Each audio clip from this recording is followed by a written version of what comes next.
Hi! I hope you guys have enjoyed your coaching scenario as much as I have.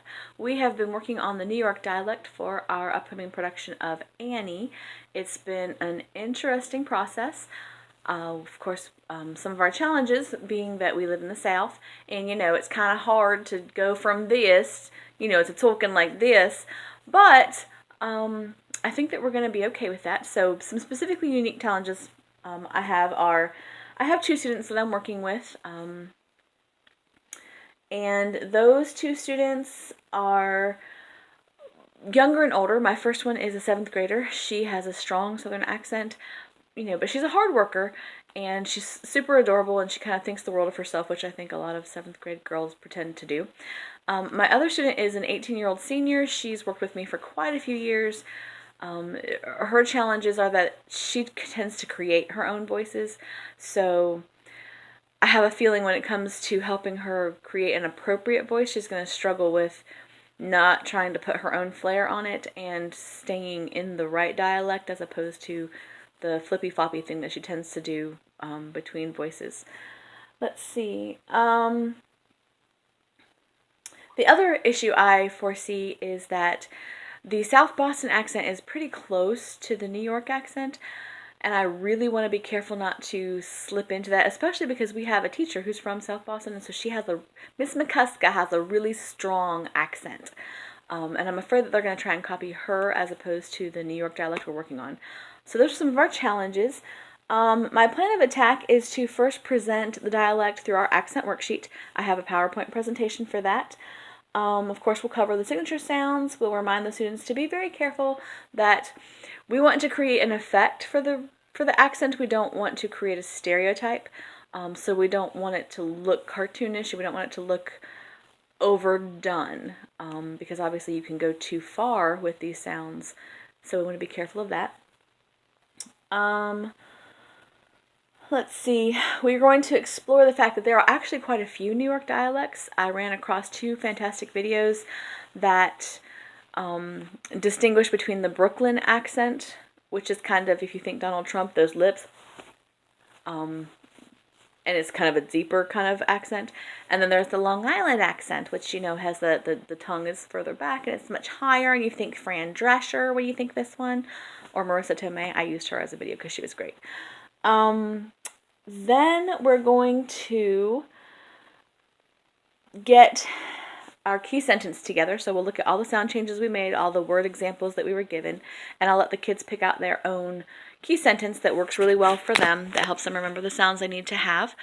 And finally, we're going to take the very first scene of Annie, and we're going to kind of mark it up the way we have done in our worksheets before, because I found that very helpful. So we're going to, mark the words that need to be different than how we would normally say them, and then we'll start working on, with the partner, going back and forth and saying the lines. So hopefully that will be an effective method. So here is my accent worksheet, things you need to know. First of all, our inspiration. Obviously, since we're working on Annie, we have Annie, Miss Hannigan, we have we have Miss Hannigan, we have Annie with Mr. Warbucks and Grace and the president. Of course, Annie, who is Scrappy, and then, of course, Times Square, because that's really big. We like that. Some of our signature sounds, so you can kind of see them here. The biggest one is the T, the ending and middle T, just like Cockney, is dropped. But the difference is that it becomes almost a R sound. So water, instead of saying water and leaving out the T altogether, you flip the top of your tongue to the top of your mouth and make a R sound. That one's kind of unique. Just like Cockney, all the R sounds get deleted at the end of the word. So water becomes an sound. Letta, fa, nia, all those sounds are lost. The other unusual one is the beginning R sound can have an oi sound, so you have like poifict. Again, this is one of those sounds you could go too far with, so you have to be careful. Once you've achieved it, you have to probably dial it back a little so it's not stereotypical cartoonish. Another R sound, because they have a thing with R sounds, is the O-R sound. So we would have fourscore, Lord. It becomes a wa. So you have four, score, Lord. Again, lips very far forward. I'm sorry for all the ums. I swear someday I will stop them, but today is not that day. Ah becomes a double sound, like the ah sound that we learned for thought. Very similar to the British Cockney thought. It's a oa though. It's a diphthong. So you have thought. What other examples? Awful, ordinary, all those kinds of words. Like apple, is another interesting one. Becomes an eh sound. So instead of saying stab, you'd say I'm stabbing him. It becomes an eh. So stab, path, cab, those kinds of sounds.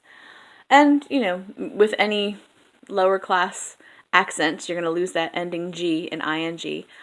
So similar to Cockney, we lose, instead of walking here, I'm walking here. So those are some of the sound changes. Oral posture, as I've mentioned, for this dialect is very far forward. The corners of your lips are super far forward, unless you're doing the Long Island one, in which case your lips kind of stay close to your teeth, and you kind of keep your mouth really, really closed. But, so you can kind of choose Long Island and Brooklyn. I think that we're going to use both of those in Annie, because certain characters, like Miss Hannigan, should be Long Island, and I think that's what the kids mentioned as they noticed as we watched the videos, that struck them as a Long Island sound. Let's see. The other interesting thing that we noticed, or that I noticed as I was making this up, is that they emphasize volume with sound. They emphasize words with volume. So it gets really loud, as opposed to, in the British, they go higher in pitch. This one, if I want your attention, I'm going to get louder. And that's funny because one of our teachers does that a lot. And so I was like, oh my gosh, that's like Miss Mattice. She does that because she's from New York. She doesn't really have the accent, but she does get louder when she's emphasizing something. The kids think she's yelling at them. So I'm going to tell them, hey, guess what? She's not yelling at you. It's just kind of part of her accent. I'm going to have them create their own key sentence. So they're going to come up with something that works for them. I'm hoping to get some really unique, creative ones that are funny and just, helpful to the kids. I have some dialect resources. The lady that we saw, what's her name? Andrea, something, with the how-to videos. She has 2 really good ones for the Brooklyn and the Long Island one. The other video I'm going to include is the court scene in My Cousin Vinny, because Marissa Tomei is so perfectly Long Island and Joe Pesci is so perfectly Brooklyn. So I thought those were a fantastic example. Let's see, what's our last thing to do here? I'm sorry. It's been a long day, long week. So I've covered... Alright, that's it. That's my plan of attack. I hope you guys have a great week and a great next semester. Maybe I'll see some of you. I hope so. Take care. Bye-bye.